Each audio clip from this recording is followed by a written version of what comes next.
lalu kita sudah bahas sampai sini ya.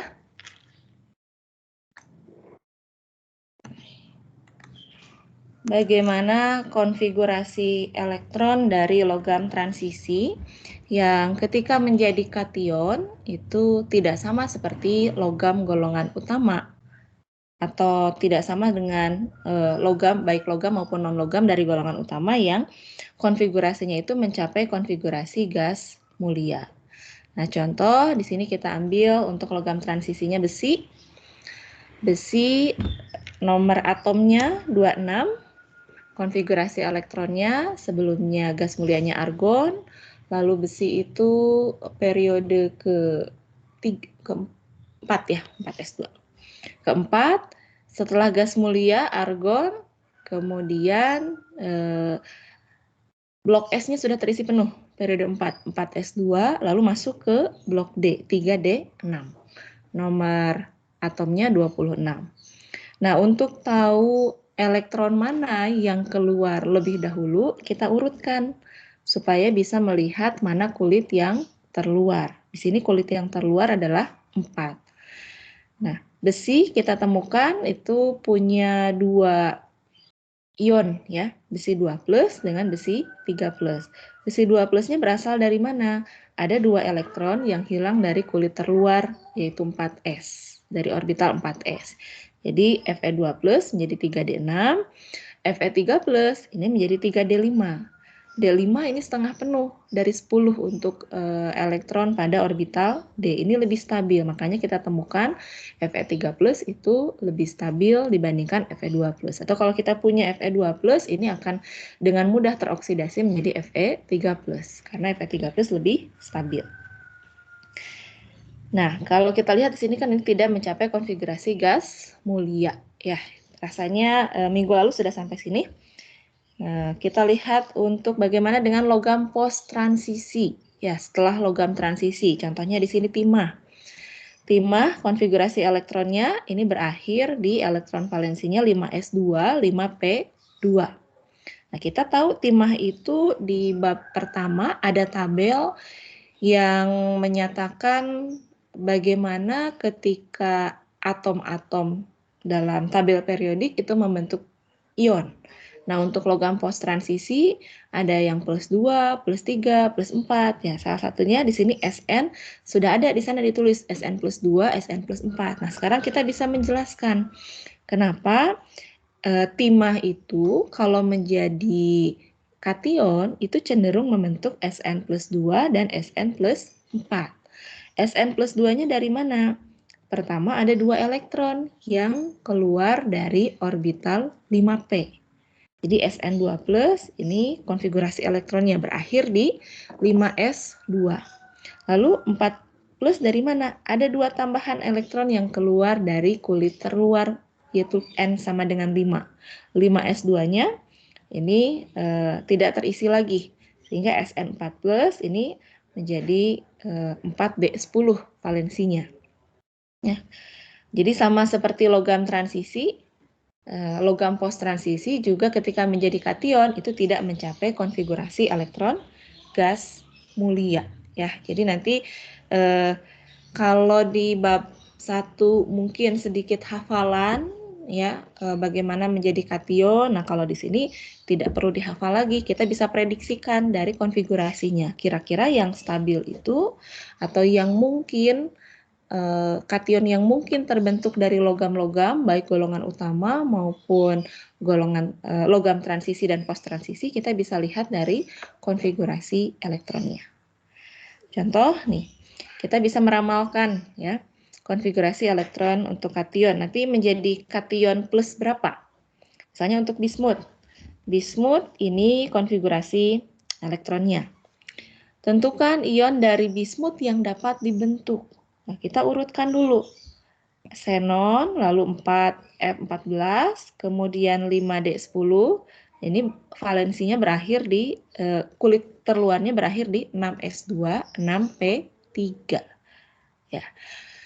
Nah, kalau kita lihat dari sini, maka yang akan membentuk ion yang stabil, kita bisa prediksikan, oh bismut lepas 3 elektron, ya. Ini nanti akan menjadi elektron di kulit terluarnya menjadi 6s2. Ya, jadi bismut 3+. Lalu ini di kulit terluarnya bisa dilepaskan lagi. Ada tambahan 2 elektron yang lepas. Ini menjadi bismut 5+. Ya. Jadi ada beberapa yang mungkin lebih mudah menghafal, silakan. Kalau misalnya tidak bisa dihafal, ya kita bisa lihat dari konfigurasi elektronnya, ya. Oke, itu untuk kation. Nah, sekarang bagaimana untuk anion? Unsur non-logam ini cenderung menerima elektron. Ya, diingat lagi tabel periodik sebelah kiri itu logam, semakin ke kanan itu banyaknya non-logam. Dari sifat periodik unsur, afinitas elektron dari kiri ke kanan makin besar. Jadi non-logam itu cenderung sangat suka untuk menerima elektron untuk mencapai konfigurasi elektron gas mulia. Contoh dari oksigen, ini awalnya berakhirnya di 2p4, ketika ditambah 2 elektron, konfigurasinya sama dengan neon. Nitrogen tambah 3 elektron, konfigurasinya jadi sama dengan neon. Klor ditambah 1 elektron, konfigurasinya sama dengan argon. Ya, jadi kalau untuk golongan utama, baik itu logam maupun non-logam, itu ketika membentuk ion akan membentuk konfigurasi yang sama dengan konfigurasi gas mulia, ya. Oke. Sampai di sini ada yang mau ditanyakan dulu? Ya, silakan. Izin bertanya. Itu keluarnya berarti langsung kayak misalnya ada 2s2 tuh berarti langsung 2 elektron keluar gitu ya, Bu? Iya, Enggak betul. satu-satu misalnya keluar satu dulu. Kan kita tahu aturan penuh setengah penuh ya. Jadi ketika misalnya hanya satu yang lepas dibandingkan dengan nantinya menjadi setengah penuh atau lepas sama sekali, lebih stabil yang lepas sama sekali dan lepas setengah penuh. Jadi kalau kita lihat logam transisi ya, kan semuanya katakanlah yang periode 4, semua berakhir di 4s2 3d sekian. Nah, kita temukan hampir semuanya punya kation plus 2. Dari mana? Karena yang lepasnya itu dari 4s dulu. Ketika 4s lepas, elektron terluarnya kan di kulit keempat, ya. Nah, tinggal sisanya yang di kulit ketiga itu lebih stabil dibandingkan kalau lepas satu-satu 4s1. Dibandingkan seperti itu lebih stabil yang hilang langsung 2 elektron dari kulit terluar. Ya. Oke. Baik, terima kasih, Bu. Ya, sama-sama. Nah, selanjutnya di sini kita juga bisa lihat nanti ini pengantar ke Lewis ya. Ada aturan oktet. Aturan oktet ini hanya bekerja untuk logam 1A dan 2A, kemudian aluminium dan unsur non-logam. Kalau dulu mungkin ada istilah pengecualian oktet atau ada juga perluasan oktet. Tapi yang lebih tepat sebetulnya adalah perluasan oktet karena pengecualiannya lebih banyak dibandingkan dengan perluasannya, ya. Dibandingkan aturan oktetnya itu sendiri, maaf. Ya. Hidrogen dan helium ini tidak dapat memenuhi aturan oktet karena di posisinya di sini ya, hidrogen punya 1 elektron, helium 2 elektron. Karena keterbatasan jumlah elektron yang hanya maksimum 2 elektron untuk mengisi kulit N sama dengan 1. Nah, aturan oktet juga tidak berlaku untuk logam transisi dan post transisi. Ya, jadi biasakan kembali untuk membaca tabel periodik. Sekarang sudah masuk bab 7, sudah banyak sekali ya yang bisa kita baca dari tabel periodik. Mulai dari ini blok S, blok D, blok P, ini logam, ini golongan utama yang pink dan yang sebelah sini non logam, ini transisi, post transisi. Nah, nanti kita bisa lihat konfigurasi elektron ya langsung dari tabel periodiknya. Oke, jadi aturan oktet itu sebetulnya hanya berlaku di sini golongan 1, 2, dan aluminium. Sisanya itu biasanya lebih dari oktet atau yang atas di sini kurang dari oktet. Mana konfigurasi elektron keadaan dasar yang tepat untuk Cu dan Cu2+. Cu itu nomor atomnya 29. Yang mana? Cu ini 29.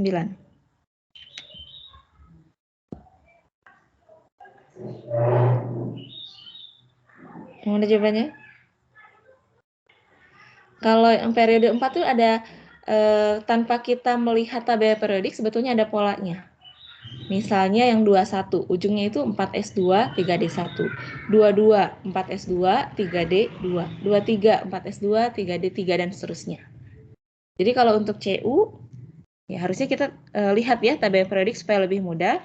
Tapi ini sebetulnya bisa kita hafalkan 4S2, 3D9. Awalnya kan seperti ini ya polanya. Tapi ini salah satu pengecualian ya. Yang penuh itu lebih stabil, yang setengah penuh lebih stabil. Jadi untuk Cu ini menjadi argon 4S1 3D9. Ketika berubah menjadi kation, lepas 2 elektron dari mana dulu? Dari kulit terluar dulu, dari 4S. 4S1, lalu satunya lagi dari 3D. Jadi jawabannya yang mana? Cu2+. Betul ya? Cu29. Maaf, 10. Yang ini ya 10 ya, maaf. 3D10, ini jadi 3D9. Jadi jawabannya yang?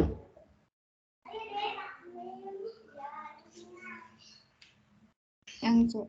Yang C ya.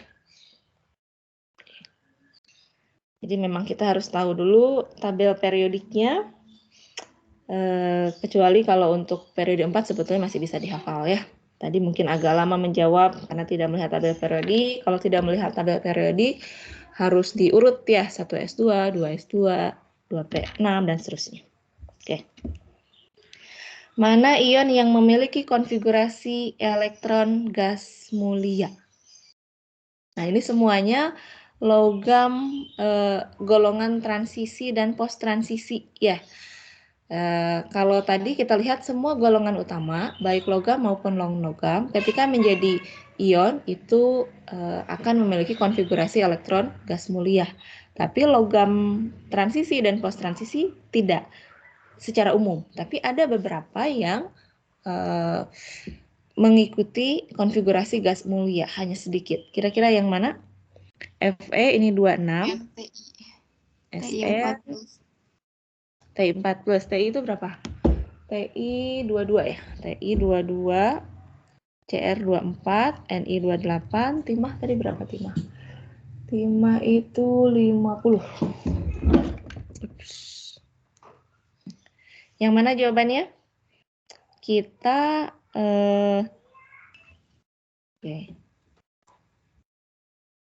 Fe3+, ini tadi ada di slide. Kalau 4S2 3D6, berarti ujungnya nanti ada 3D5 ya.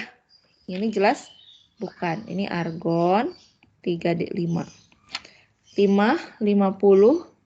50 ini post transisi ada di bawahnya karbon. Kalau lepas 2 dia masih punya ujungnya itu blok D ya. Berarti bukan. Nikel 28, 4S2, 3D8. Masih ada 3D8. Ya, nikel, Ar, 3D8. Plus 2-nya itu dari 4S-nya. Titanium 22. Nah, titanium 22 ini kan awalnya argon 4S2, 3D2. Ketika lepas 4 elektron, ini menjadi konfigurasinya sama dengan argon. Ya. Kromium 4S2, 3D4. Lepas 3 dari sini, 1 dari sini. Jadi Ar 3D 3 ya. Jadi jawabannya yang D. Saya menulis konfigurasi elektron baik untuk atom maupun untuk ion. Kalau kation seperti apa, kalau anion seperti apa.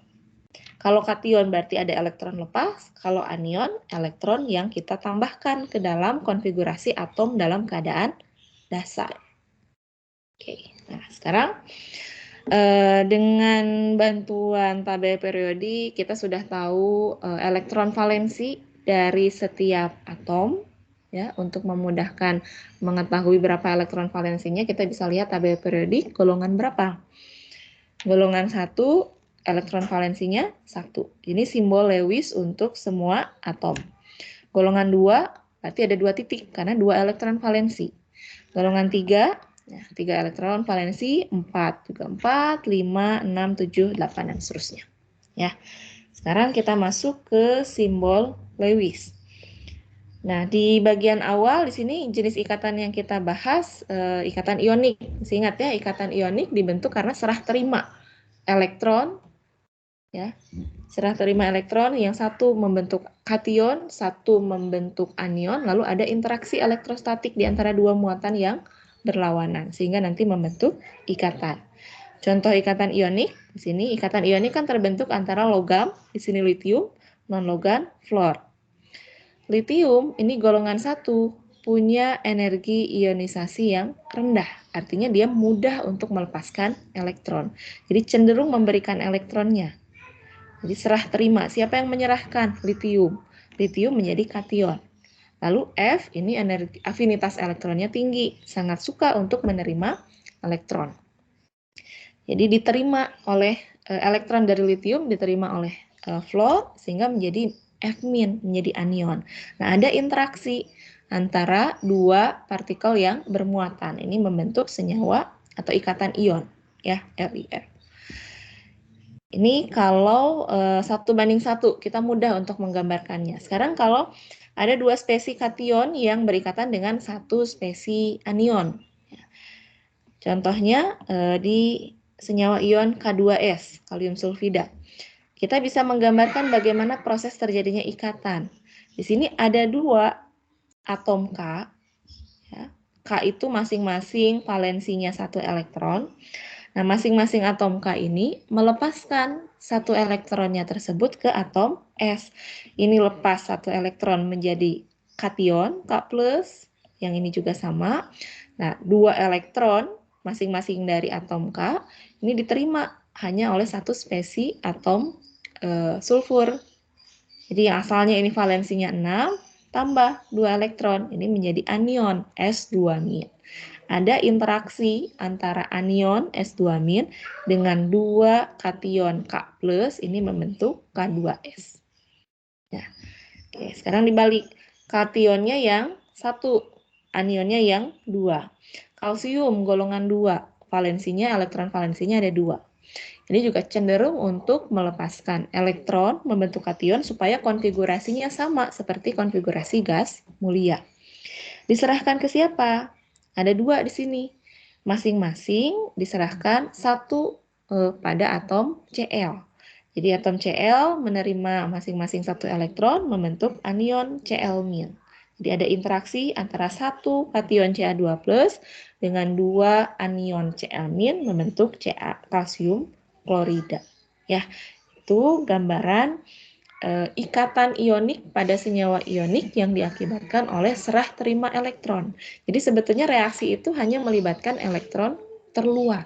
Ya, jadi kita hanya perlu tahu berapa elektron terluar dari suatu atom, lalu bagaimana kecenderungan ikatannya, apakah membentuk ikatan ion atau ikatan kovalen.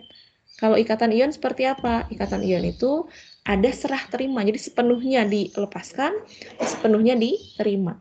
Kalau kovalen, nanti setelah ini itu pemakaian bersama, ya.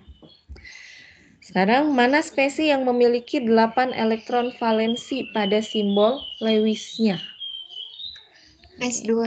S2-. Oke, itu ya. Argon itu sudah gas mulia, malah dikurangi 1 ya. F itu perlu 1, tambahkan jadi F-. Mg perlu 2, S2-. Silikon ya tidak sama seperti gas mulia. Saya itu tentang ikatan ionik. Kalau di review lagi tadi definisinya serah terima ya, ada interaksi antara 2 partikel yang bermuatan akibat serah terima elektron. Lalu kekuatan senyawa ionik bisa kita lihat dari energi Kisi. Energi Kisi bisa dihitung dari hukum Hess dan juga dari hukum Coulomb. Hukum Coulomb, energi Kisi sebanding dengan berapa besar muatan yang berinteraksi. Semakin besar muatannya, semakin kuat ikatan ionnya, energi Kisinya. Kemudian semakin besar jarak yang memisahkan kedua partikel yang berinteraksi, semakin lemah atau semakin kecil energi Kisinya, semakin lemah ikatan ionnya. Ya. Sekilas itu. Nah, sekarang kita bahas jenis ikatan yang kedua. Kita sudah sangat sering sekali mendengar istilah ikatan kovalen. Kalau dari definisinya, ikatan ini terbentuk dari hasil pemakaian bersama elektron. Jadi pemakaian bersama, tidak sampai diserah terimakan atomnya itu membentuk kation dan anion, tapi masih dipakai bersama-sama. Untuk memahami ikatan kovalen, perhatikan bagaimana ikatan antara dua atom hidrogen membentuk molekul hidrogen. Di sini spesi yang berinteraksi ini sama, ada dua atom hidrogen, ya, ukurannya sama. Awalnya ini berada pada suatu jarak tertentu. Nanti gaya tarik elektron valensi dari atom H oleh inti atom H yang lain. Jadi kan di sini inti, ya, yang bulat ini. Hidrogen itu kan punya satu elektron. Satu elektron di hidrogen itu mungkin kita temukan pada daerah yang bagaimana? Pada daerah yang orbitalnya itu, yang volumenya itu mirip seperti orbital 1s. Jadi bentuknya bola seperti ini. Jadi satu elektron ini mungkin kita temukan pada daerah ini, ya. Nah, elektron terluar dari satu atom hidrogen ini dapat ditarik oleh inti dari atom hidrogen yang lainnya. Sebaliknya, elektron terluar di sini juga karena elektron bermuatan negatif, inti proton bermuatan positif. Dapat ditarik pada jarak tertentu oleh inti atom hidrogen yang lainnya. Tarikan ini yang membuat kedua atom tersebut bergerak saling mendekat. Ya. Jadi mendekat pada jarak B, ketika kedua atom H itu berdekatan, kerapatan elektron berpindah ke tengah. Karena kan ditarik masing-masing oleh inti yang berlawanan. Ini berubah volumenya. Probabilitas menemukan elektronnya tidak lagi utuh seperti bola, tapi ini ada distorsi, ya, ke tengah. Berpindah ke tengah seiring dengan bertambah kuatnya tarikan inti atom H pada elektron valensi atom H yang lain. Nah, kapan kita menemukan molekul hidrogen? Ketika kedua elektron semakin dekat, maka probabilitas menemukan elektron di tengah-tengah kedua inti ini semakin tinggi, sehingga menggeser posisi inti semakin berdekatan. Jadi ada pada jarak tertentu yang membuat energi potensial di sini paling rendah. Ada batas minimumnya. Kalau kita dekatkan lagi, itu energi potensial bisa naik secara signifikan. Kenapa? Karena ada muatan positif bertemu dengan muatan positif. Tolak-menolak. Kalau pada jarak di mana kita bisa menemukan suatu molekul, misalnya di sini molekul hidrogen, tarikan antara elektron dari satu atom hidrogen dengan inti dari atom hidrogen yang lain, ini masih lebih besar dibandingkan dengan tolakan di antara dua inti atom yang bermuatan positif. Ya, jadi di sini elektron tidak sampai diserah terimakan, tapi probabilitas menemukan dua elektron itu berada di antara kedua inti. Di sini kita menemukan molekul hidrogen dengan ikatan kovalen. Ya. Ini masih gambaran yang sama, tapi kalau kita lihat dari diagram tingkat energinya. Ketika inti terus mendekat, itu akan terjadi tolak-menolak karena kesamaan muatan inti yang menyebabkan energi potensial interaksi akan naik. Jadi ini kurva antara energi dari dua atom H yang terpisah, kemudian sumbu Y-nya itu, sumbu X-nya ini jarak, ya. Jadi kan awalnya itu berjauhan seperti ini, punya energi potensial di sini rendah, ya. Ketika semakin dekat, ini molekulnya, kapan kita temukan molekul hidrogen? Pada saat energi potensialnya paling rendah. Ya, ini pada saat ini molekul paling stabil, energinya minimum. Tapi kalau kita dekatkan lagi, jarak antara dua atomnya, ini tiba-tiba akan naik. Ya. Energi di sini naik karena ada tolakan inti. Tidak ada. Oke, saya ulang ya share screen-nya.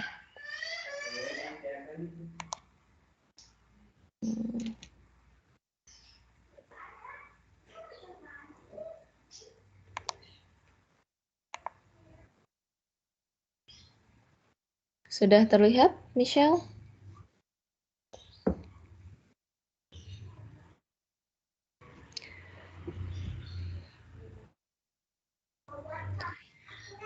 Sudah, oke.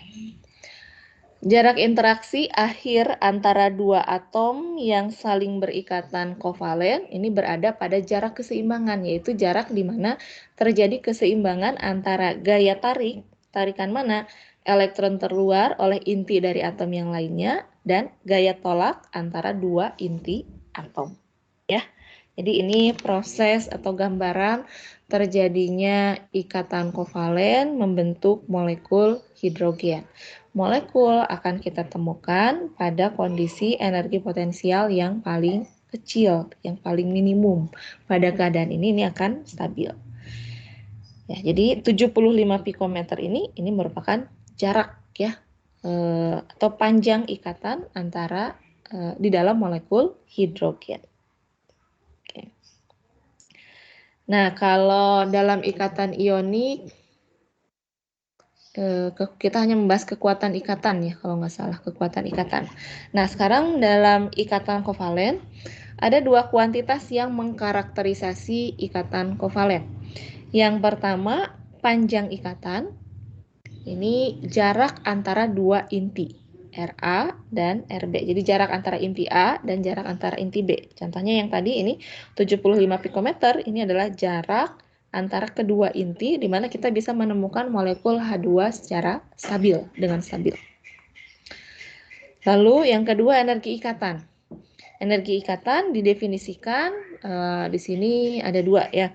Besarnya energi potensial yang dilepaskan ketika ikatan terbentuk. Artinya pada saat pembentukan ikatan, kalau semakin besar energi potensialnya yang dilepaskan, maka ikatannya semakin kuat. Atau sebaliknya, jumlah energi yang diperlukan untuk memutuskan ikatan. Kalau kita perlu energi yang semakin besar untuk memutuskan ikatan tersebut, maka energi ikatannya semakin besar. Jadi hanya berbeda tanda saja. Pada saat pembentukan itu eksoterm melepaskan energi, kalau pada saat pemutusan endoterm kita perlu energi, ya besarannya sama. Tergantung kita mau mendefinisikan energi ikatan seperti apa. Nah, di sini sudah ditentukan ya, ini ada data berapa energi ikat untuk misalnya di antara dua atom karbon, tapi jenis ikatannya berbeda. Ini ikatannya tunggal, rangkap 2, rangkap 3, lalu CO di sini juga ada yang tunggal, ada yang rangkap 2, CN ada rangkap tunggal, rangkap 2, rangkap 3. Nah, kalau kita bisa simpulkan dari data ini. Ini kan jenis atom, misalnya kita pilih ya atom yang sama ya. Tapi ada 3 jenis ikatan. Panjang ikatannya berbeda. Dari sini kita bisa menyimpulkan panjang ikatan, apa maknanya ketika panjang ikatannya lebih besar dibandingkan ikatan lain yang panjang ikatannya lebih kecil. Kalau panjangnya lebih besar, kekuatan ikatannya artinya gaya tarik di antara elektron valensi dengan inti itu lebih lemah dibandingkan yang panjang ikatannya lebih pendek. Dari sini kita bisa menyimpulkan, oh yang tunggal ini kan lebih panjang ya dibandingkan rangkap 2. Rangkap 2 lebih panjang dibandingkan rangkap 3. Atau dibalik, ikatan rangkap 3 lebih pendek dibandingkan rangkap 2, lebih pendek dibandingkan ikatan tunggal. Ini juga trennya sama di sini. Yang tunggal lebih panjang, ya 143 lebih besar dibanding 123. Lalu yang Cn 143 lebih besar dibandingkan dengan yang rangkap 2 dan rangkap 3. Jadi kita bisa simpulkan kekuatan ikatan ya berdasarkan panjang ikatan. Kekuatan ikatan dari ikatan tunggal itu lebih lemah dibandingkan ikatan rangkap 2. Ikatan rangkap 2 lebih lemah dibandingkan ikatan rangkap 3. Ya, untuk dua atom yang berinteraksinya sama. Kita bandingkan yang satu tunggal, satu rangkap 2, satu rangkap 3. Kalau kita lihat dari panjang ikatan, kekuatan ikan. Kekuatan ikatan ini berbanding terbalik dengan panjang ikatan. Ya. Yang pertama ya. Sekarang kalau dilihat dari energi ikat, sebanding tidak.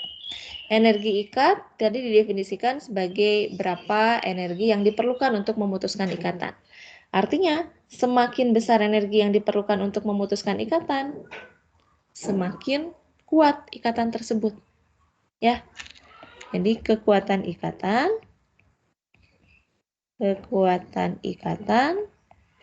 itu sebanding dengan besarnya energi ikat. Semakin kecil energi ikatnya ya semakin mudah untuk memutuskan ikatan tersebut. Jadi semakin lemah. Dari sini sesuai ya trennya. Semakin besar ikatannya berarti semakin kuat. Artinya kita juga bisa menyimpulkan bahwa ikatan rangkap 3 itu lebih kuat dibandingkan ikatan rangkap 2. Ikatan rangkap 2 lebih kuat ikatannya dibandingkan ikatan tunggal. Ya, ini kesimpulan yang bisa kita ambil dari data ini. Nah, kemudian di sini ada istilah polar. Ya. Yang kita pelajari di bab ini hanya kepolaran ikatan. Kalau ikatan itu ya antara, kalau kita menemukan garis, itu Lewis itu jadi hanya ingin mengetahui kalau misalnya ada dua atom, dua elektron yang dipakai bersama, kita ganti dengan satu garis, artinya mungkin kita menemukan ikatan di antara kedua atom tersebut. Ya, jadi hanya menjelaskan kemungkinan atom-atom itu berikatan. Nah, di sini di bab ini kita hanya fokus pada ikatannya saja, bukan pada molekul secara keseluruhan. Jadi nanti perhatikan di pertanyaannya apakah yang ditanyakan itu adalah ikatan yang polar atau molekul yang polar. Kalau molekul yang polar kita bahas nanti di bab 8. Ya, kita di sini hanya lihat ikatan. Jadi fokus hanya dua atom yang berikatan. Ikatan kovalen nonpolar dibentuk dari dua unsur yang sama yang saling berbagi elektron dengan jumlah yang sama. Jadi kita lihat dari definisinya dulu. Polaritas itu ada pemisahan muatan. Jadi kalau nonpolar tidak ada pemisahan muatan. Kapan tidak terjadi ada dua atom yang tidak terjadi pemisahan muatan, itu hanya terjadi kalau dua atom yang berikatan jenisnya sama. Karena ini sama, berarti kan keduanya punya keelektronegatifan yang sama, punya afinitas elektron yang sama, tidak ditarik ke salah satu atom. Jadi tidak ada pemisahan muatan, maka disebut sebagai ikatan kovalen non-polar. Kalau kovalen polar, artinya ada pemisahan muatan. Kapan terjadi ikatan kovalen polar? Kalau kalau atomnya berbeda, satu sangat suka elektron, satu cenderung untuk memberikan elektron, tapi tidak sampai serah terima. Ya. Ikatan kovalen polar dibentuk dari dua unsur berbeda, di mana salah satu atom menarik elektron lebih kuat dibanding atom yang lain. Kita tahu Cl ini afinitas elektronnya tinggi, jadi dia akan menarik elektron yang harusnya di sini ada dua elektron yang dipakai secara bersama-sama. Karena Cl itu lebih menarik elektron dibandingkan hidrogen, jadi dua elektron itu lebih cenderung berada di daerah yang mendekati atom Cl. Jadi di sini muncul pemisahan muatan delta, ya, muatan parsial. Di sini akan cenderung bermuatan parsial positif. Kalau serah terima itu tidak ada deltanya, semua ini jadi positif, ini jadi negatif. Kenapa ini delta? Karena pemisahannya parsial, tidak sampai lepas elektronnya. Ini muncul muatan parsial negatif, ya. Jadi ikatan kovalen polar ini dibentuk dari dua unsur berbeda di mana salah satu atom menarik elektron lebih kuat. Nah, karena ini awalnya kan harusnya masing-masing satu elektron, ya, tarikannya sama lah.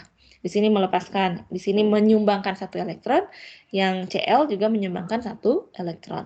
Nah, karena tarikan Cl lebih kuat, ini menciptakan kondisi ketidakseimbangan kerapatan elektron. Harusnya kerapatannya sama seperti hidrogen, ada di sini, dibagi rata. Dalam ikatan yang mengarah pada konsep muatan parsial, delta. Nah, contohnya pada HCl ini ternyata H-nya ini memiliki muatan parsial 0,17 elektron, dan Cl-nya memiliki muatan parsial minus 0,17. Ya, nah, untuk mengukur tingkat polarisasi pada ikatan kovalen, di sini dihitung atau dinyatakan dengan momen dipol, mu. Ya, ini besaran untuk mengukur tingkat polarisasi pada ikatan kovalen. Definisinya, momen dipol ini adalah berapa muatan dalam coulomb, ya, dikalikan dengan jarak antar inti atom dalam meter. Satuannya ini D, ya, dB dengan ketentuan 1D itu sekian coulomb meter. Nah, dari momen dipol, ya, kita bisa mengetahui kepolaran. Katakanlah ini kita belum tahu nih. Tadi kita lihat, kita tahunya berdasarkan panjang ikatan. Kalau berdasarkan panjang ikatan, kita bisa mengetahui kekuatan ikatan, ya. Kekuatan ikatan sesuai dengan yang tadi, ya. Kekuatan ikatan berbanding terbalik dengan panjang ikatan. Semakin besar panjang ikatan, di sini yang paling panjang 161 ya, HI.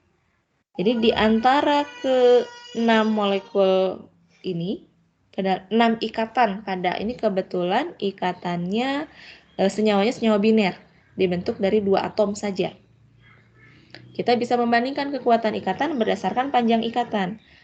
Karena HI ini punya panjang ikatan yang paling besar, artinya kekuatan ikatan HI ya ini paling lemah dibandingkan dengan kalau mau dibandingkan yang ini yang samanya halogen ya, senyawa halida. Dibandingkan dengan yang paling kecil adalah 91,7 HF ya.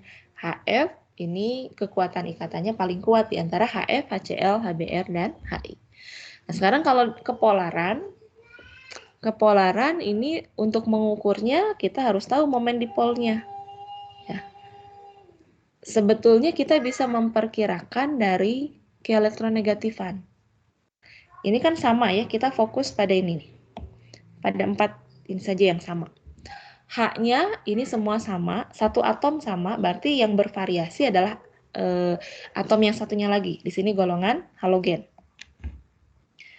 Antara F, Cl, Br, dan I, mana yang memiliki keelektronegatifan atau afinitas elektron yang paling tinggi? Yang mana? Yang paling suka akan elektron, yang paling suka menarik elektron antara keempat golongan halogen ini, atau mana? F, Cl, Br, atau I? Yang F. Yang F.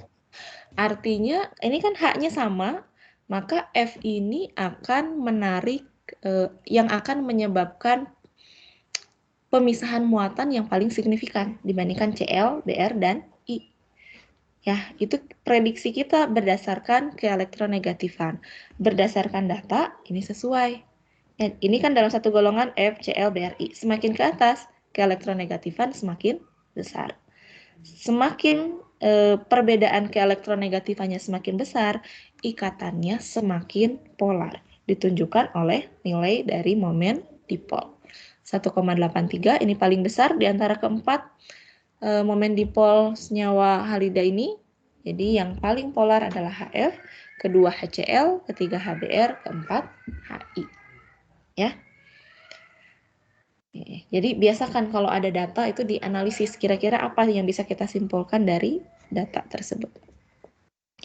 Ini contoh perhitungan, ini langsung masukkan rumus sebetulnya. Pada molekul klor monoksida, klor memiliki muatan plus 0,167 elektron min.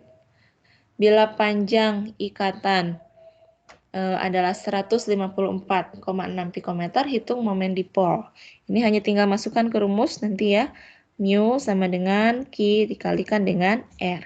Q-nya ini kita harus masukkan elektron itu ada di sini ya. 1,602 kali 10 pangkat min 19 coulomb. Lalu pikometer ke meter. Piko ke meter berapa?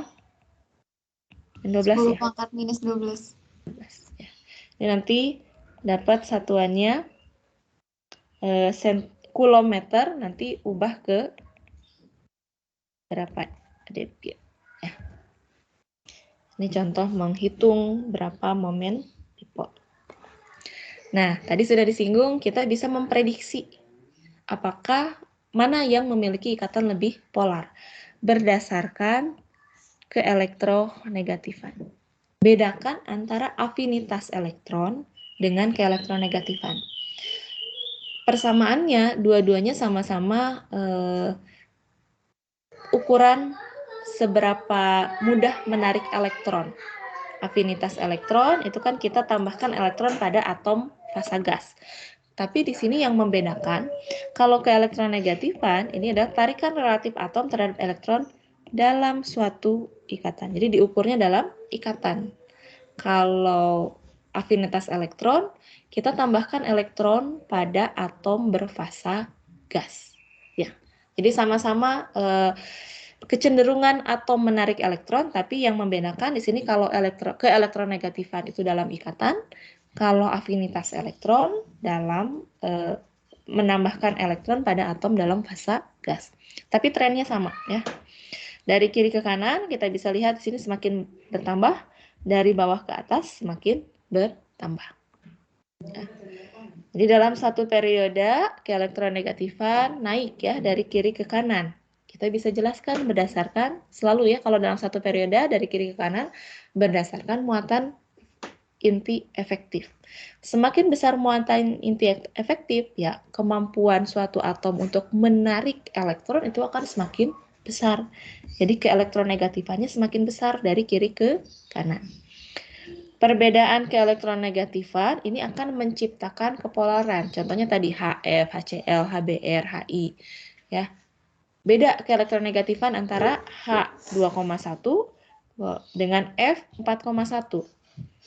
Selisih antara keelektronegatifan ya, ini dalam tanda mutlaknya 4,1 kurang 2,1 lebih besar ya dibandingkan dengan tadi antara Cl BRI dikurangi angka yang sama. Makanya HF ini paling polar dibandingkan HCl, HBr dan HI. Nah, ini untuk HCl perbedaan keelektronegatifannya 0,8.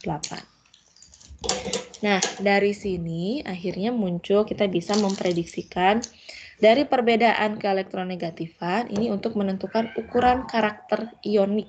Kalau ionik kan ada serah terima elektron ya. Kalau nonpolar, kalau kita punya ikatan dua atom yang sama, pasti perbedaan keelektronegatifannya 0. Jadi tidak akan ada pemisahan muatan. Ikatannya adalah ikatan non-polar, kovalen non-polar. Kalau misalnya perbedaan keelektronegatifannya itu lebih dari 1,7 ya. Kita bisa coba kombinasikan di sini berbagai kemungkinan ikatan yang terjadi.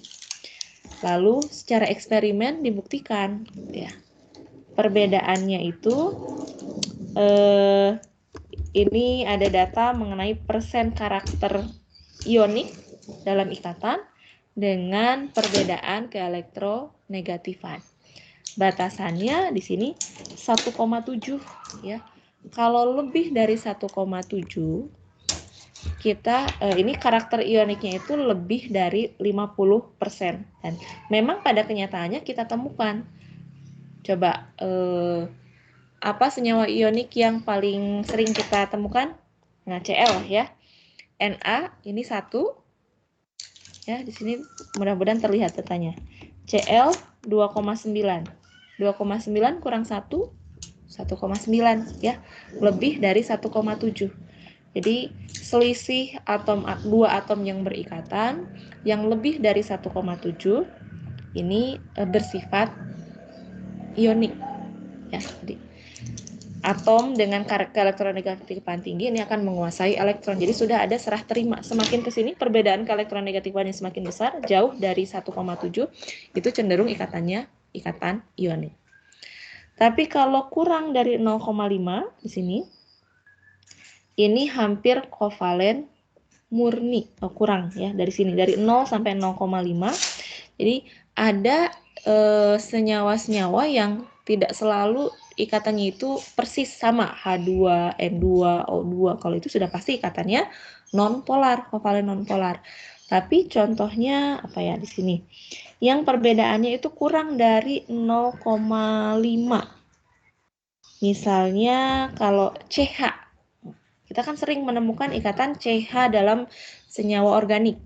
C 2,5 dikurangi H 2,1. Selisihnya adalah 0,4. Kurang dari 0,5.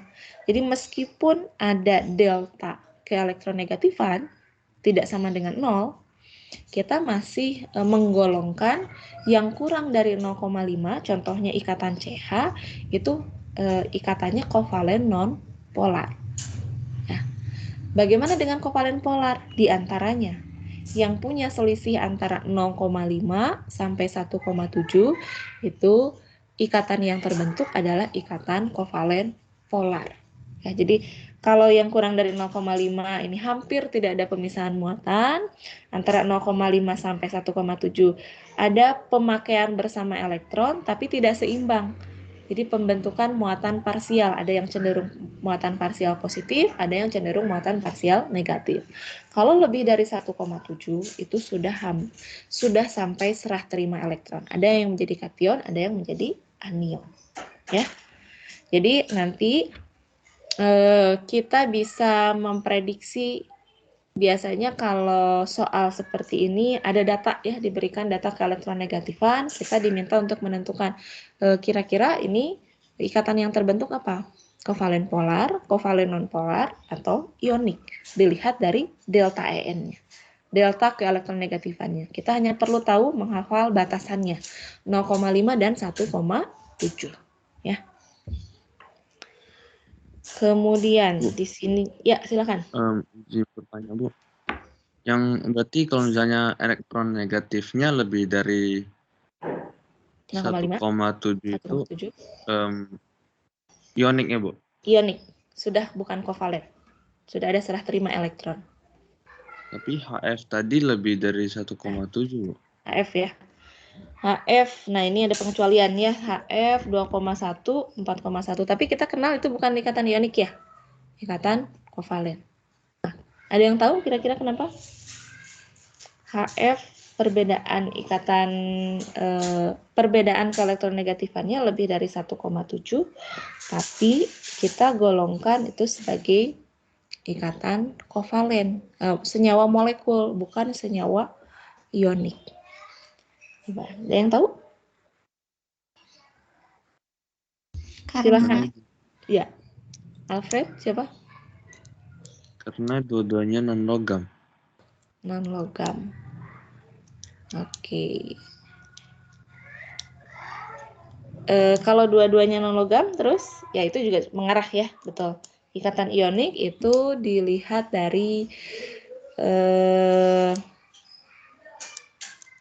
kalau kita lihat semua ikatan ionik itu dibentuk dari logam dan non logam. Satu-satunya harus ada logamnya.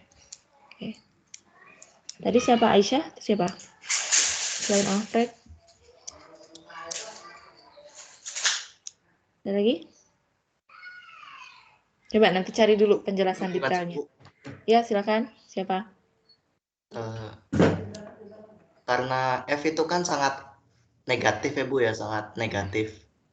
Sementara H itu hidrogen sangat positif. Jadi mereka berdua itu membentuk ikatan yang memiliki energi yang besar Bu. Jadi ada pengecualian di situ Bu. Ada ikatan hidrogennya Bu, yang dinamakan ikatan hidrogen.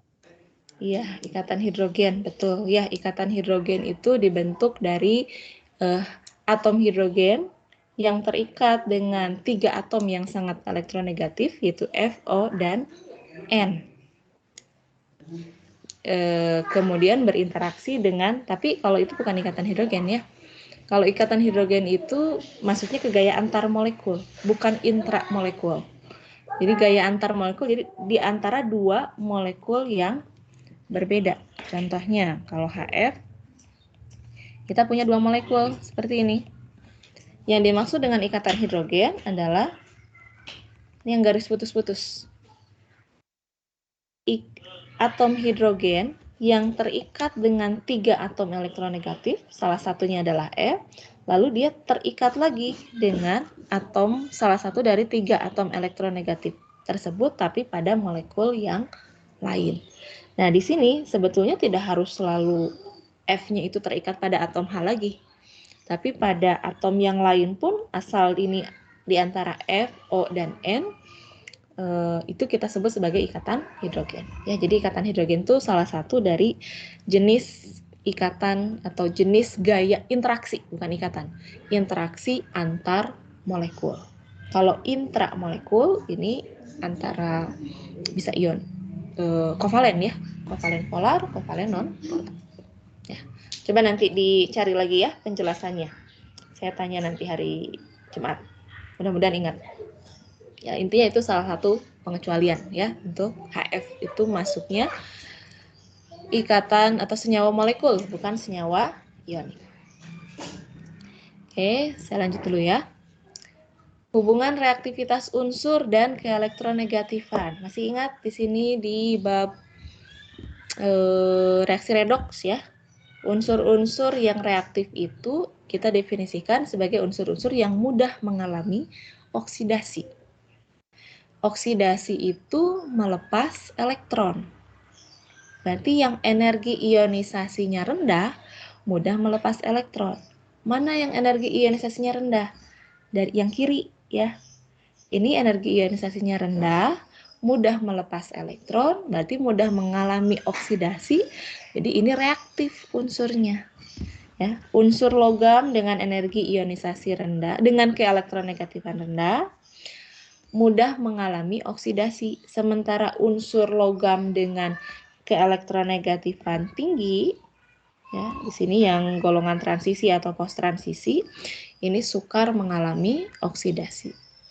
Untuk unsur non logam, sifat oksidator. Oksidator itu mengoksidasi, tapi dianya sendiri mengalami reduksi atau menangkap elektron. Nah, gitu. Makin kuat dengan bertambahnya keelektronegatifan. Kalau keelektronegatifannya tinggi, artinya dia cenderung menarik elektron. Ketika dia cenderung menarik elektron, ya berarti dia mudah untuk mengalami reduksi. Ya, jadi bisa mengaitkan, ada tambahan, bukan hanya menjelaskan energi ionisasi, afinitas elektron, keelektronegatifan. Di dalam tabel periodik, kita juga bisa memprediksi mana sih yang reaktif, mana yang mudah teroksidasi, mana yang mudah tereduksi. Jelaskan berdasarkan keelektronegatifannya. Yang cenderung menarik elektron berarti mudah mengalami reduksi. Yang cenderung yang memiliki keelektronegatifan rendah mudah untuk melepas elektron, mudah mengalami oksidasi. Ya, jadi ada tambahan dalam membaca tabel periodik. Lihat mana yang reaktif, mana yang tidak. Nah, ini sama seperti soal sebelumnya. Kita tidak diberikan data, tapi bisa kita memprediksi ya, ikatan mana yang paling polar, karena kita tahu tren keelektronegatifan. Al posisinya ini golongan 3, Si golongan 4, ini 13, 14. Lalu di sini hanya 2 ya, yang sebelah kirinya Al dan Si. Sebelah kanannya ICl dan P. P itu 15 ya. Cl 8 Cl di sini ya.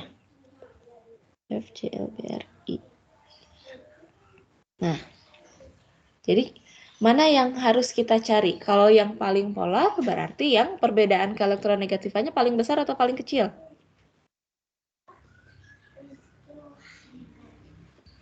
Besar, Bu. Besar. Paling besar. Mana yang paling besar? Kita tahu trennya.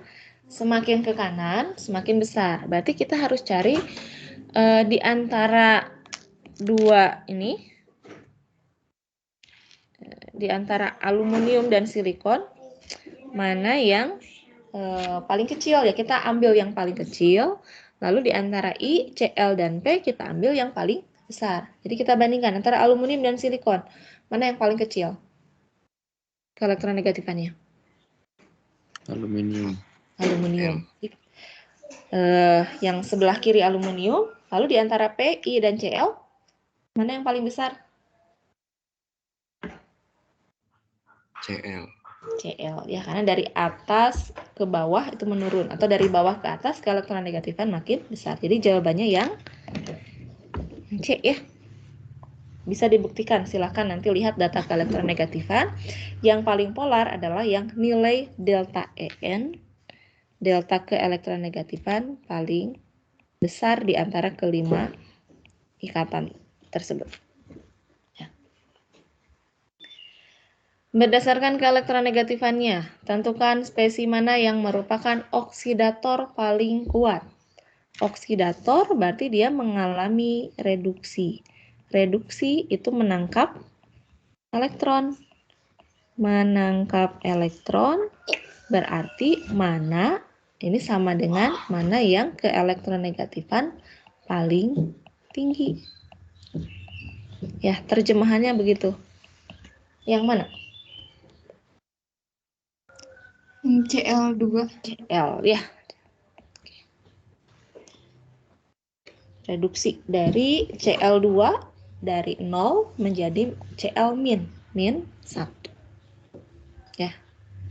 Jadi ini mungkin tambahan masuk ke tren periodik unsur. Kalau sebelumnya kita hanya membahas jari-jari, kemudian energi ionisasi, afinitas elektron, bisa ditambahkan ini keelektronegatifan. Mirip seperti afinitas elektron tapi diukurnya dengan cara yang berbeda. Ya, kalau ini dalam ikatan. Oke, ada yang mau tanyakan dulu? Nah, selanjutnya ini sampai akhir, slide berapa? 44 sampai 70. Ini kita akan membahas dan mencoba menggambarkan struktur molekul dari senyawa molekul ya yang memiliki ikatan kovalen. Ini harus kalian latih, harus sampai benar, karena ini akan kita gunakan di bab selanjutnya. Struktur akan mempengaruhi bagaimana kita menentukan geometri, kemudian nanti geometri dan struktur akan menentukan bagaimana kita menyimpulkan apakah molekulnya polar atau non-polar. Ya, jadi dipengaruhi oleh bagaimana cara kita menyusun atom-atom yang berikatan dan geometrinya seperti apa. Baru kita bisa simpulkan ini molekulnya polar atau bukan. Kalau tadi kita hanya fokus pada ikatan antara dua atom, polar atau non-polar. Nah, bagaimana cara menggambar struktur Lewis? Nah, coba diingat-ingat lagi waktu SMA. Tidak semua molekul ini memenuhi aturan oktet. Tadi sudah dibahas ya, hanya yang golongan 1, golongan 2 yang memenuhi oktet. Ini hanya berlaku pada unsur-unsur periode 2. Ya, seperti karbon sampai dengan fluor. Kemudian untuk berilium, boron, ini seringkali memiliki elektron kurang dari oktet. Contohnya pada berilium klorida, boron klorida. Unsur periode kedua ini tidak mungkin memiliki elektron lebih dari 8. Karena pada N sama dengan 2, hanya ada subkulit S dan P. Ya, S maksimum 2, P 6. 6 tambah 2, 8. Jadi totalnya 8 elektron. Makanya pasti mengikuti oktet untuk karbon sampai dengan fluor. Sedangkan periode ketiga ke bawah, 3 itu kan sudah ada 3D. Jadi mungkin ada perluasan oktet, elektronnya mengisi pada orbital 3D. Nah, ini cara menggambarkan struktur Lewis. Yang pertama, kita harus tentukan dulu kerangkanya, bagaimana atom-atom diikat. Jadi, buat kerangka strukturnya, bagaimana menentukan kerangka? Tentukan dulu atom pusat. Di sini misalnya dalam SiF4, Si yang menjadi atom pusat. Bagaimana cara memilih atom pusat atau menentukan atom pusat? Biasanya dipilih dari atom dengan keelektronegatifan paling rendah antara Si dengan F, Si yang paling rendah. Makanya di sini keelektronegatifan penting ya dalam ikatan. Jadi Si adalah atom dengan keelektronegatifan paling rendah sehingga digunakan sebagai atom pusat. Kita gambarkan kerangkanya, ada satu Si di tengah, lalu 4 di sekitarnya.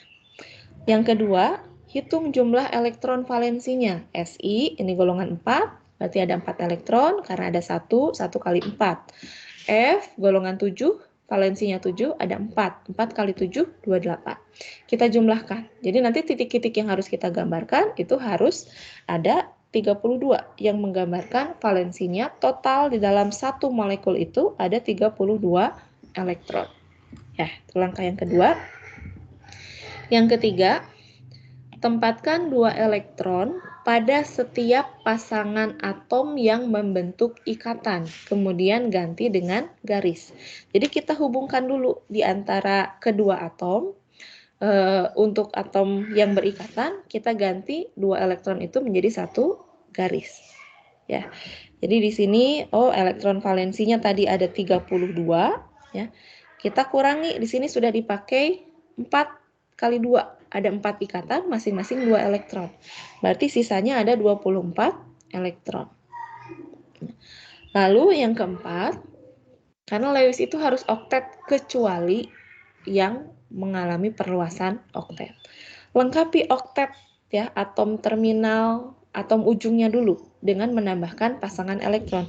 Kita tambahkan saja dulu elektron-elektronnya. Ini kan jadi oktet 8. Dikelilingi oleh 8 elektron, dikelilingi oleh 8 elektron, dikelilingi oleh 8 elektron. Lalu kita hitung. Ada berapa yang kita tambahkan di sini? 1, 2, 3, 3 pasangan elektron bebas kali 4, 12. 12 kali 2 elektron, 24. Sisanya tidak ada. Ya. Jadi artinya ini sudah merupakan struktur Lewis yang benar. Kita sudah menggambarkan semua elektron yang seharusnya ada di dalam SiF4. Kemudian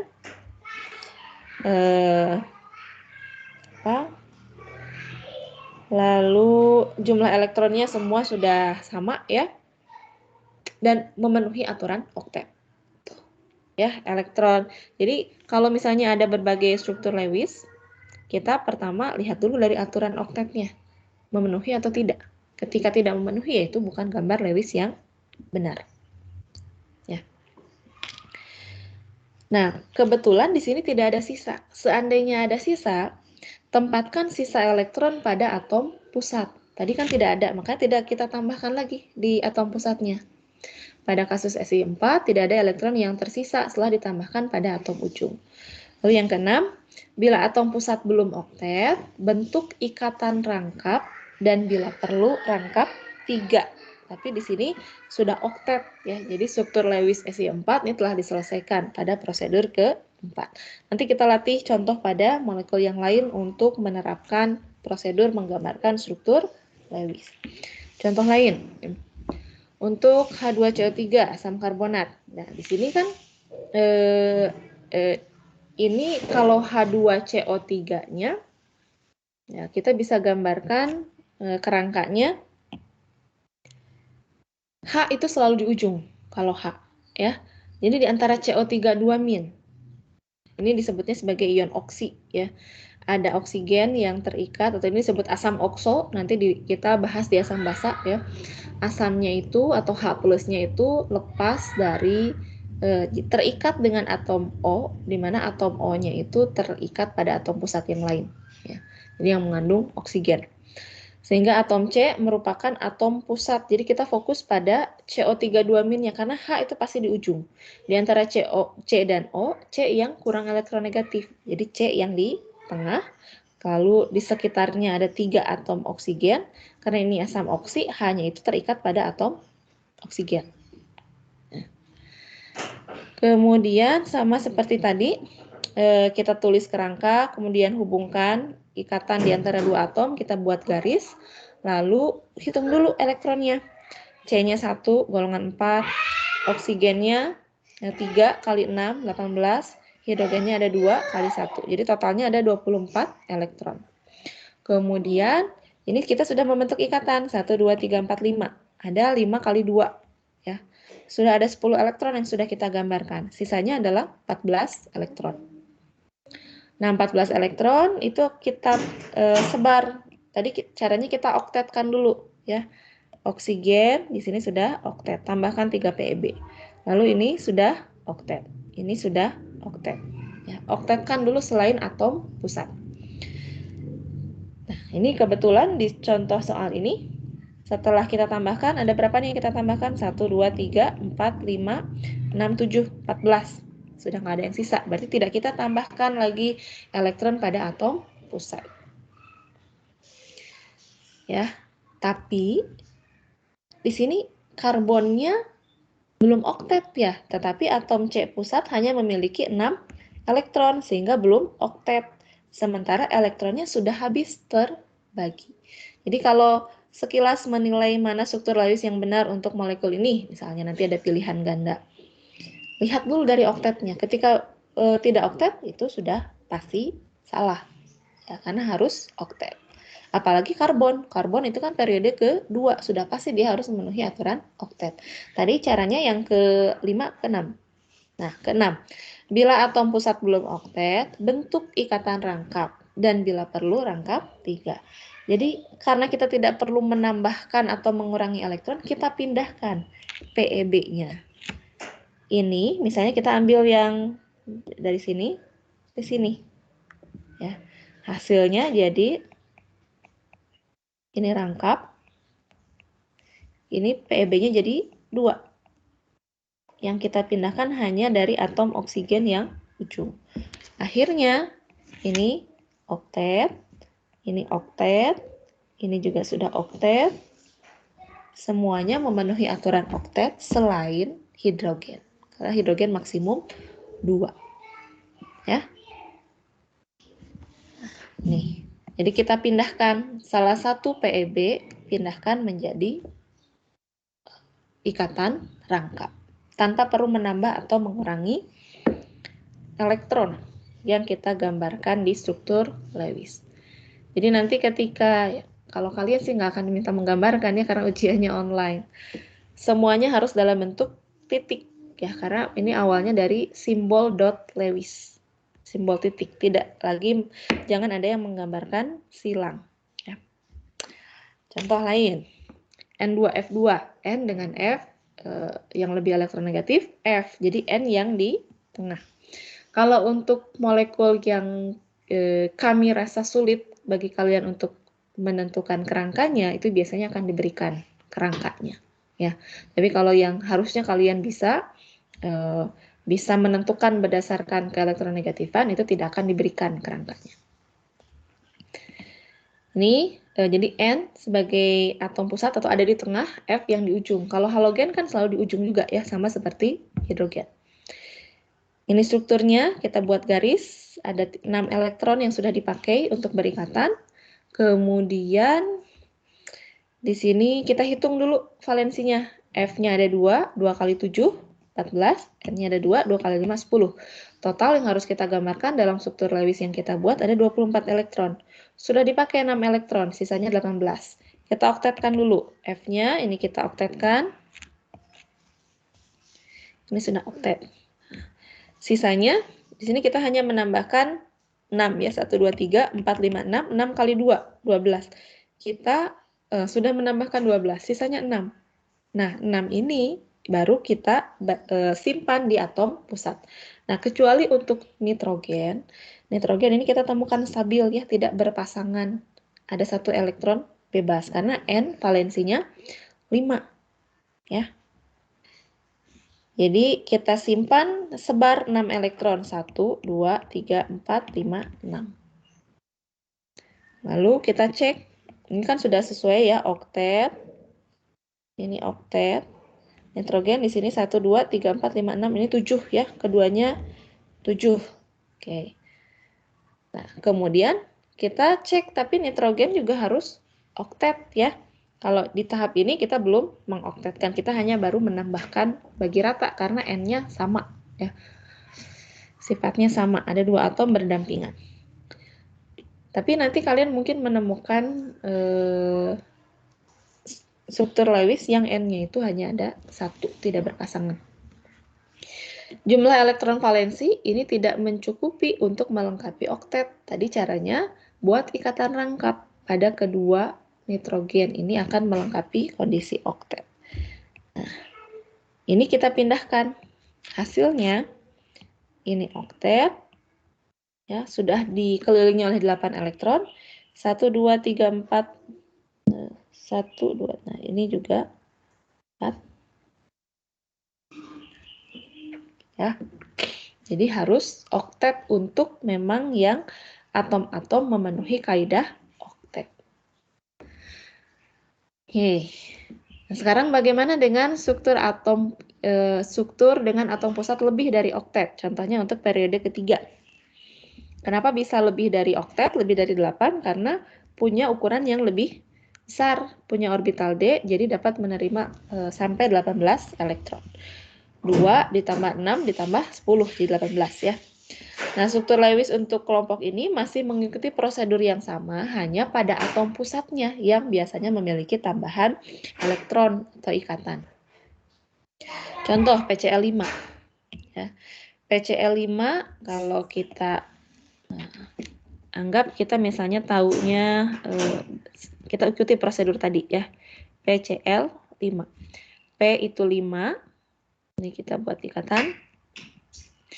P 5 elektron ditambah 5 kali 7, 35 elektron, jadi dijumlahkan 40 elektron. Kita lengkapi oktetnya, 1, 2, 3. Kita lengkapi oktet. Yang kita tambahkan adalah 3 kali 5, 15. 15 kali 2, yaitu 30 elektron, ya sudah kita pakai. Sisanya 10 elektron. Bentar, sisanya. Betul nggak? 5, valensinya 5. Oh, oke. Tapi ini belum dihitung ya. P-nya tadi ada 5 ikatan, 5 kali 2, 10. Sudah ya. Jadi strukturnya seperti ini. Di sini sudah oktet, sudah oktet, sudah oktet, kecuali P-nya. P di sini 10 dikelilingi oleh 10 elektron. Karena P itu periode ketiga, tidak memenuhi kaidah oktet, tidak masalah. Ya, karena mampu menerima lebih dari 8 elektron. Karena punya orbital D. Contoh lain, kalian bisa coba. Xenon SeF4. Saya sebetulnya lebih terbiasa dengan cara, coba kalian bisa bandingkan ya. XeF6. XeF6, hitung dulu elektronnya. 8 ditambah 6 kali 7. 6 kali 7, 42, 50 elektron. Ya. Kita gambarkan kerangkanya, XeF6. F6. Ya, seperti ini. Lengkapi dulu oktetnya. 1, 2, 3.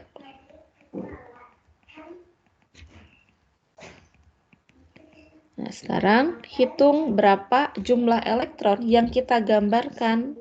Ini tahapnya lebih mudah ya. Tidak dikurangi setiap tahap.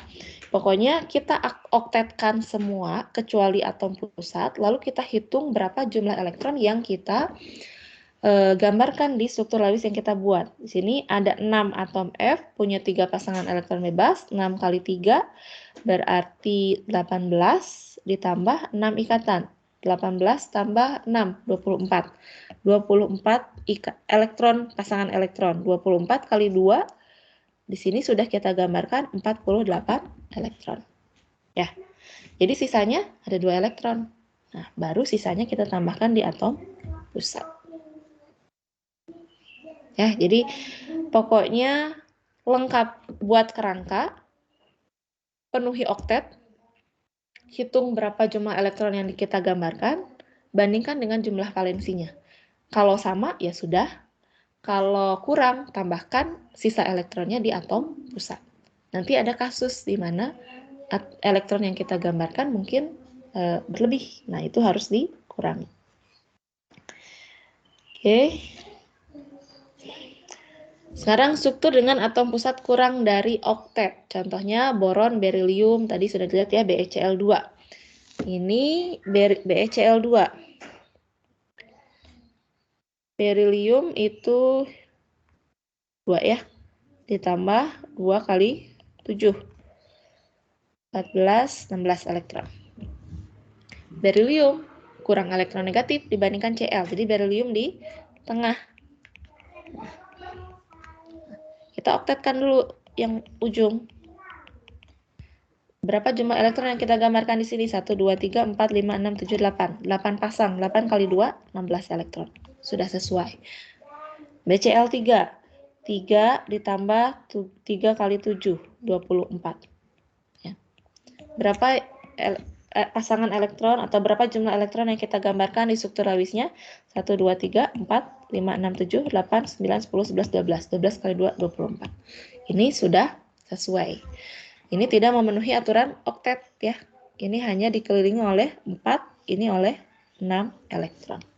Pengecualian untuk berilium dan boron. Oh, ternyata ini slide tahun lalu.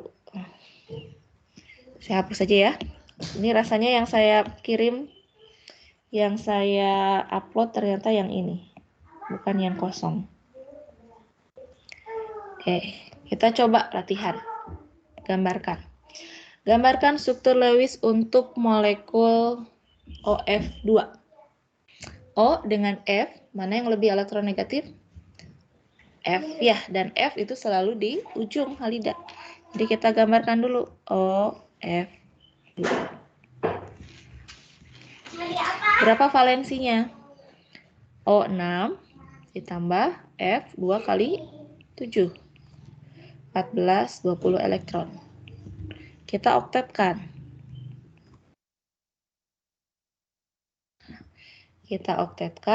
Kemudian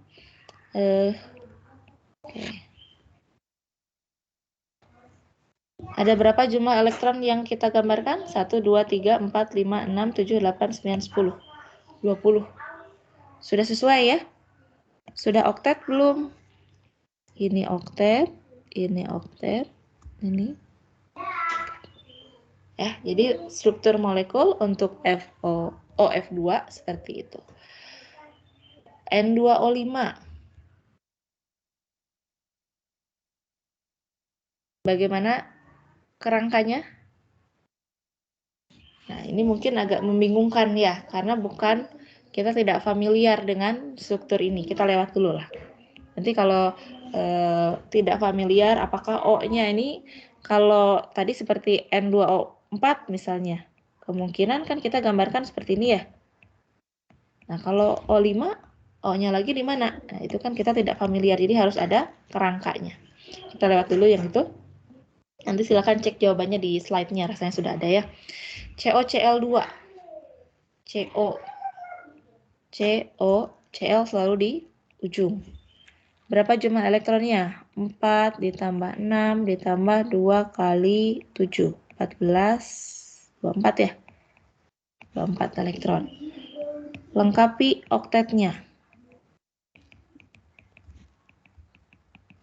Nah, kalau saya biasanya seperti ini. Lengkapi dulu oktetnya. Hitung berapa jumlah elektron yang kita gambarkan. 1, 2, 3, 4, 5, 3 kali 3, 9, 10, 11, 12, 13. Nah, 26 ya, tidak sesuai ya. Harus ada yang dikurangi.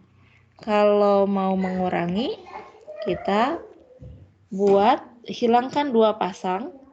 Ini dengan ini ganti jadi satu elektron ikatan. Kalau kita hitung ulang, 1, 2, 3, 4, 5, 6, 7, 8, 9, 10, 11, 12. Sudah 24 elektron. Nah, silahkan cari cara yang paling mudah untuk menentukan struktur Lewis. Kalau mau tadi cara bertahap seperti di prosedur sebelumnya, tadi kan ikatannya tunggal dulu ya. Bagi tahu. Oktetkan dulu yang ujung. Nah, berapa yang ini harusnya 24 yang sudah kita gambarkan? 1, 2, 3 kali 3, 6. Oh, bertahap ya. 24 elektron. Elektron ikatannya 3 kali 2 kurang 6. Sisanya 18 ya. Dikurangi pasangan elektron yang kita gambarkan, 3 kali 3, 9, 18 elektron. Nah, pakai cara ini juga boleh. Silahkan. Tapi di sini tidak oktet ya C-nya. Kita pindahkan. Ini ke sini. Jadi Cl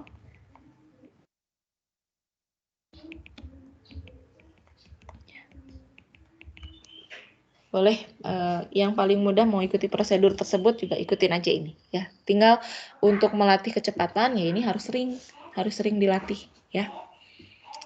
Contoh lain HCN H1C4N5 10 H di ujung ya, C pusat, N ujung. 10 dikurangi 4, sisa 6 elektron. Kita lengkapi oktet, kurangi 6. Sudah, tapi tidak oktet untuk karbon. Berarti kita harus pindahkan. Jadi H, C, N. Ini oktet, ini oktet. Ini 2, kecuali hidrogen. Bisa ya? Jadi intinya dari sini sampai akhir harus perbanyak latihan menggambarkan struktur Lewis. Nah, ini contoh soal yang semuanya sudah pasti betul. Tidak ada kemungkinan lain struktur Lewis. Nah, baru setelah ini, oke, saya hapus dulu. Ada beberapa molekul yang kalau kita gambarkan struktur Lewisnya ada berbagai kemungkinan. Ya, ketika kita menggambarkan, ketika suatu molekul dapat digambarkan oleh lebih dari satu kemungkinan struktur Lewis, sudah memenuhi aturan oktet. Jumlah elektron yang kita gambarkan sudah sesuai dengan elektron valensinya. Tapi ada lebih dari satu kemungkinan. Mana yang kita pilih? Ya. Contoh pada asam sulfat, ada 2 kemungkinan kita menggambarkan struktur. Ini sudah benar, kita cek dari oktetnya. Ini oktet, oktet, oktet, oktet. Ya, jadi juga sama, ini sudah oktet, ini sudah oktet, ini sudah oktet. Sulfur itu kan periode ketiga, bisa memenuhi aturan oktet atau boleh juga memenuhi mengalami perluasan oktet. Ini 2 struktur Lewis yang benar. Tapi mana yang paling stabil atau mana yang paling mewakili yang lebih benar di antara beberapa kemungkinan yang kita buat. Nah, ini kita dapat kesimpulan berdasarkan bukti eksperimen. Ternyata berdasarkan eksperimen, panjang ikatan SO yang tanpa H, berarti yang ini, SO yang tanpa H, ya, yang tidak terikat dengan H, itu lebih kecil dibandingkan SO yang kanan, kiri, yang mengikat H. Nah, kita sudah bahas di ikatan tunggal, rangkap 2, rangkap 3, hubungannya dengan panjang ikatan. Ini mengindikasikan bahwa SO tanpa H ada dalam keadaan ikatan rangkap. Di sini kan ada 4 ikatan SO, tapi keempat ikatan itu beda panjang ikatannya. Ada 2 yang panjang ikatannya sama, berbeda dengan dua panjang ikatan yang terikat dengan atom hidrogen. Jadi dari sini diambil kesimpulan yang betul itu adalah yang ini, yang sesuai hasil eksperimen. Dari sini dirumuskan ada yang namanya muatan formal. Ya. Apa yang dimaksud dengan muatan formal? Ini muatan yang diberikan pada atom dengan mengabaikan keelektronegatifan. Jadi ini bukan muatan realnya. Kita hitung dengan cara apa? Berapa elektron valensi dari atom dikurangi dengan berapa jumlah elektron non-ikatan dikurangi berapa jumlah elektron ikatan dibagi 2. Ya. Atau sekarang kita hitung dulu lah muatan formalnya. Di sini sudah diketahui nih, oksigen tuh muatan formalnya -1. Dari mana kita menghitungnya? Valensinya 6. Berapa elektron N-nya? Elektron non ikatannya atau pasangan elektron bebasnya berapa? Kapan selesai? 6, Bu. 6 ya. 1, 2, 3, 4, 5, 6. 6 dikurangi 6. Berapa jumlah elektron ikatannya? Ini kan hanya ada satu ikatan tunggal. Jumlah elektron ikatan itu kan 2 ya. 2 kemudian dibagi 2 ya. Jadi 6 kurang 6, 0 kurang 1 min 1. Bisa ya nanti menghitung muatan formal. Atau kalau yang bingung dengan rumusnya, takut lupa, intinya saya coba yang sulfur di sini ya. Ini 0. Caranya elektron valensi sulfur 6 dikurangi berapa jumlah elektron yang dimiliki oleh sulfur pada struktur Lewis yang kita gambarkan. 1, 2, 3, 4, 5, 6. 6 kurang 6, 0. Sama misalnya ini. Valensinya 6.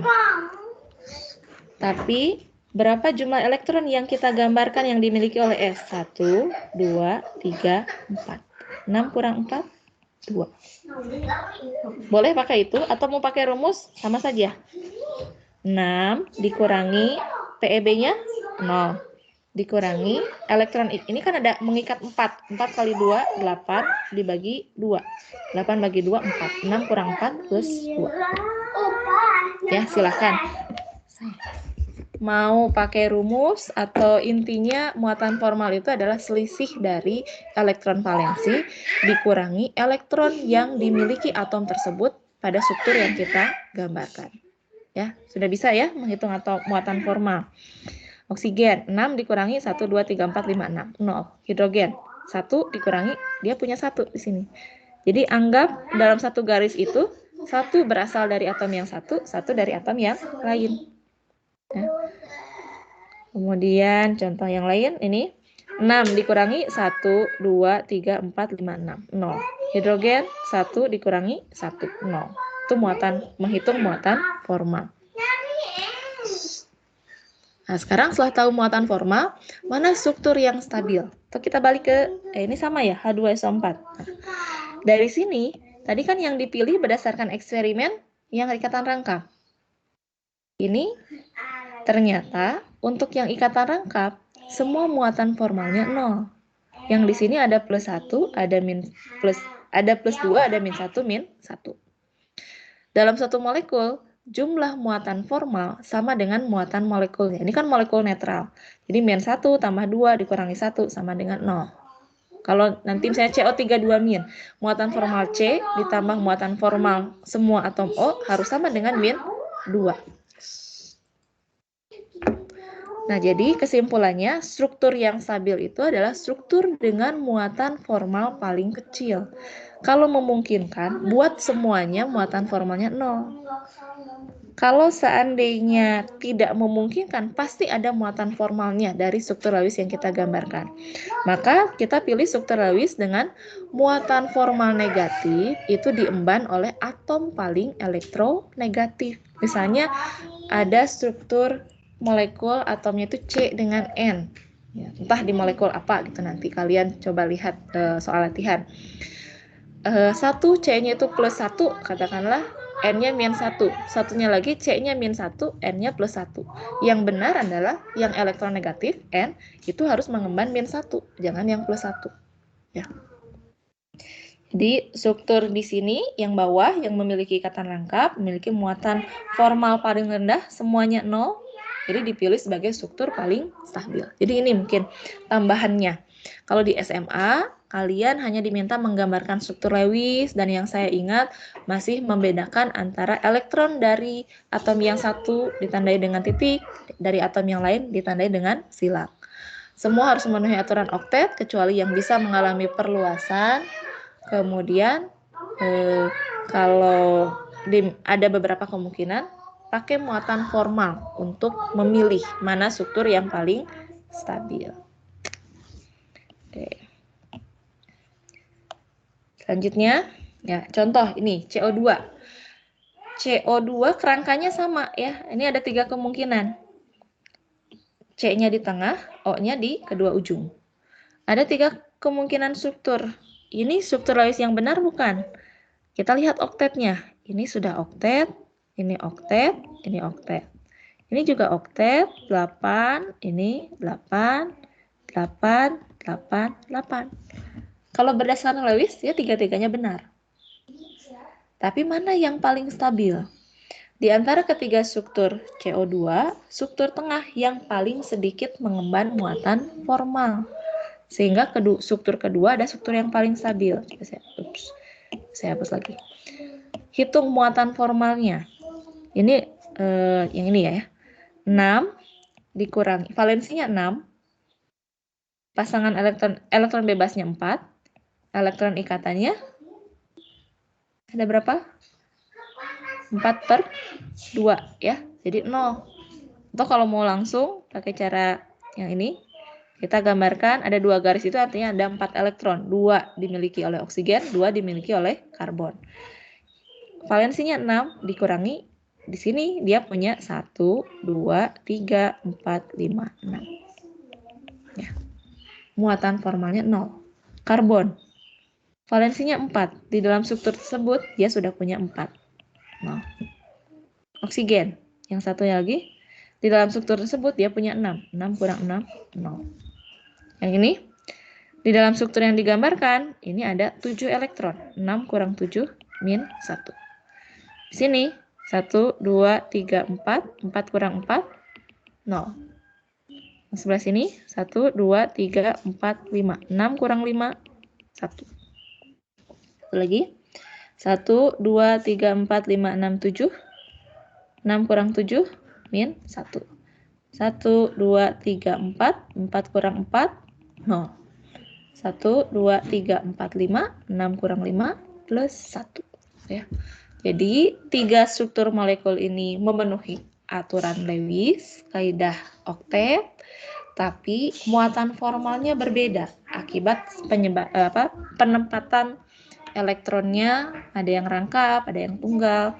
Mana yang kita pilih? Yang muatan formalnya paling rendah. Bisa dipahami sampai sini?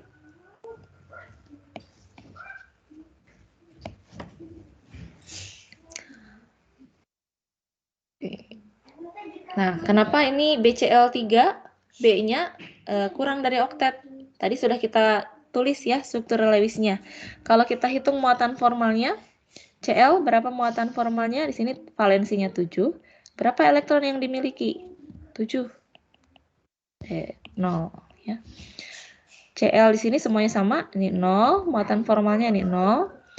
Boron valensinya 3. Berapa yang dia miliki di struktur ini? 1, 2, 3.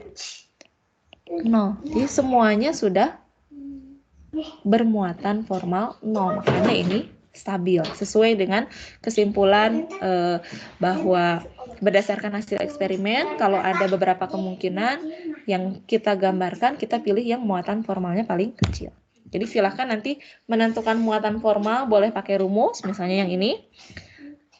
Valensinya 3. Berapa elektron bebasnya? Tidak ada. Berapa elektron ikatan dibagi 2? Dia mengikat 3 atom. Berarti dia punya 6 elektron ikatan. dibagi 2, 3. 6 bagi 2, 3. 3 kurang 3, 0. Ya. Kalau mau cepatnya, lihat berapa elektron yang dimiliki oleh atom pada struktur Lewis yang kita gambarkan. Nah, nggak perlu saya hapus lah. Oke, terakhir yang ini ya. Berdasarkan struktur Lewis terbaik untuk CH3NO2, tentukan muatan formal nitrogen pada molekul tersebut. CH3 ya.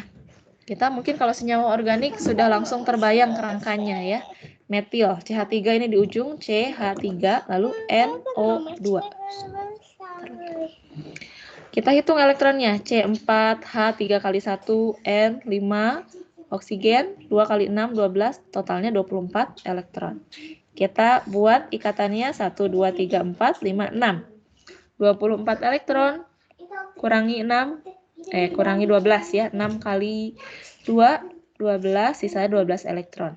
12 elektron, kemudian kita lengkapi oktetnya. 1, 2, 3, 4, 5, 6, 7. 7 ya. Maaf. Oke, kalau dengan cara ini, yang kita lengkapi adalah, ini belum ada. Saya ulang lah ya. Bentar.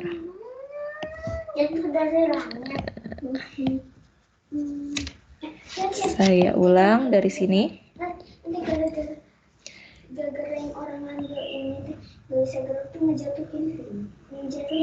Oke. Di sini kita tambahkan 1, 2, 3, 4, 5, 6. 12 elektron. Sudah ya, sudah habis. Tapi ada yang tidak memenuhi kaidah oktet ya. Ini berarti kita pindahkan ya. Ini semua sudah oktet.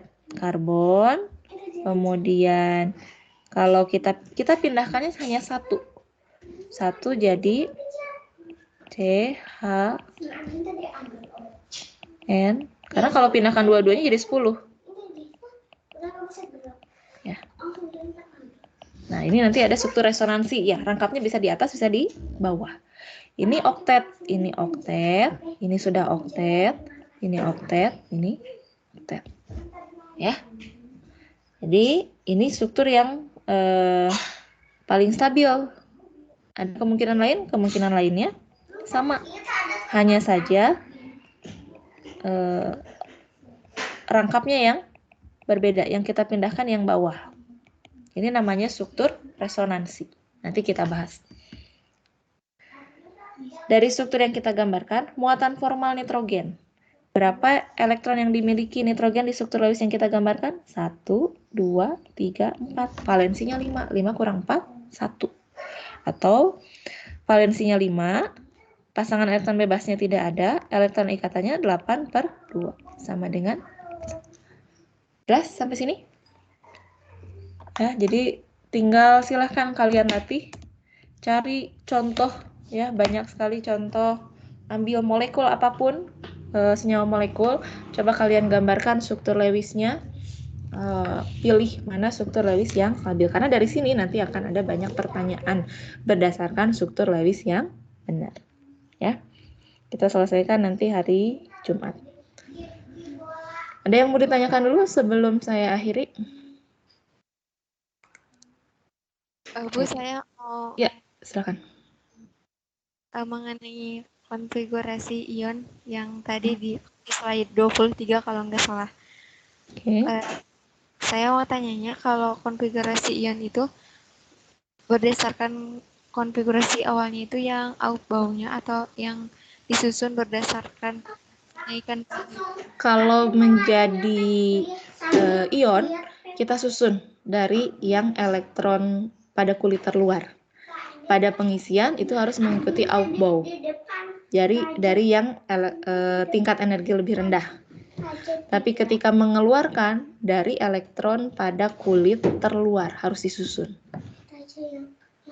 Kebayang bedanya? Jadi sebelum diisi oleh elektron, tingkat energinya itu tidak sama seperti pada atom hidrogen, di mana misalnya 3S dengan 3P dengan 3D sama tingkat energinya. Tapi ternyata pada atom berelektron banyak 3s, kemudian 3p dan 3d urutannya. Tapi sebelum 3d 4s dulu, 4s lebih rendah dibandingkan 3d. Jadi urutan pengisian berdasarkan Aufbau, tapi begitu kita ingin mengeluarkan elektron dari suatu atom pada keadaan dasar, itu dikeluarkan dari kulit yang paling luar. Jadi harus disusun dulu. Cari yang tidak perlu disusun juga sebetulnya tidak masalah. Kita sudah bisa lihat dari mana yang N-nya itu paling besar. Misalnya ini tidak perlu kita susun, tapi kita tahu oh ini terluarnya ada di kulit ke-6. 6s2 ini sudah penuh. Kita keluarkan dulu dari yang belum penuh. Dari 6p. Lepas 3 baru ada kemungkinan untuk lepas 2 sehingga nanti ini semuanya sisanya sudah penuh 4F14, 5D10 dari kulit sebelumnya. Gimana? Sudah cukup menjawab belum?